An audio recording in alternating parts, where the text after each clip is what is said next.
É princípio da agricultura que aquilo que for plantado é aquilo que será colhido. Como exemplo, quem planta milho, colhe milho.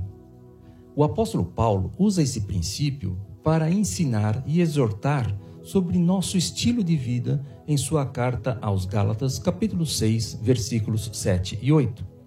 Não vos enganeis, de Deus não se zomba, pois aquilo que o homem semear, isso também ceifará. Porque o que semeia para a sua própria carne, da carne colherá corrupção. Mas o que semeia para o Espírito, do Espírito colherá vida eterna. Do mesmo modo que não é possível semear milho e colher laranja, também não é possível semear para a carne e colher a vida eterna pelo Espírito de Deus. É necessário ter muito cuidado tanto com a semente quanto ao solo no qual se pretende semear. Mesmo que a semente seja boa, ao semear no solo da carne, o ser humano busca satisfazer os desejos e inclinações da própria carne, ou seja, os próprios interesses, e isso não agrada a Deus. A consequência desta semeadura é corrupção, miséria, destruição total. Tais semeadores podem até enganar os homens sendo vistos como cristãos fiéis, mas não conseguirão zombar ou enganar a Deus, pois Ele conhece os intentos do coração humano. Aqueles que semeiam na carne, mesmo os que professam sua fé em Jesus Cristo, na verdade vivem apenas de aparência e não de modo autossacrificial, abandonando os desejos da carne. Enquanto o homem não sacrificar a própria carne, buscando agradar a Deus, ele continuará enganando a si mesmo e seguindo para a condenação eterna.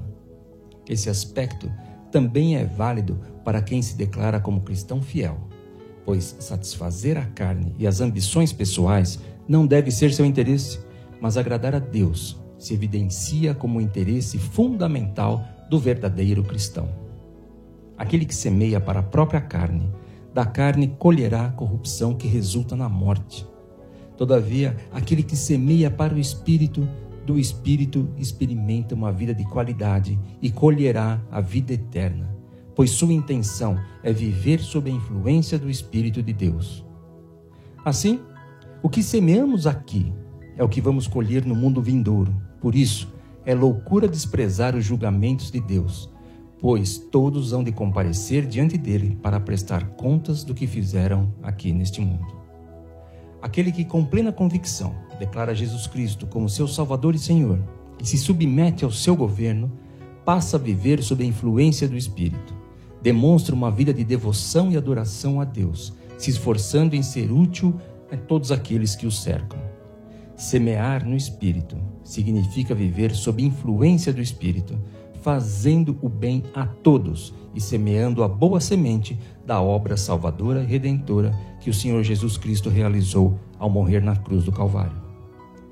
Que possamos viver semeando a boa semente para o Espírito, pois nele temos a garantia da melhor colheita que alguém pode esperar, a vida eterna, junto ao nosso Deus Criador. Assim oramos, em nome do Senhor Jesus Cristo. Amém.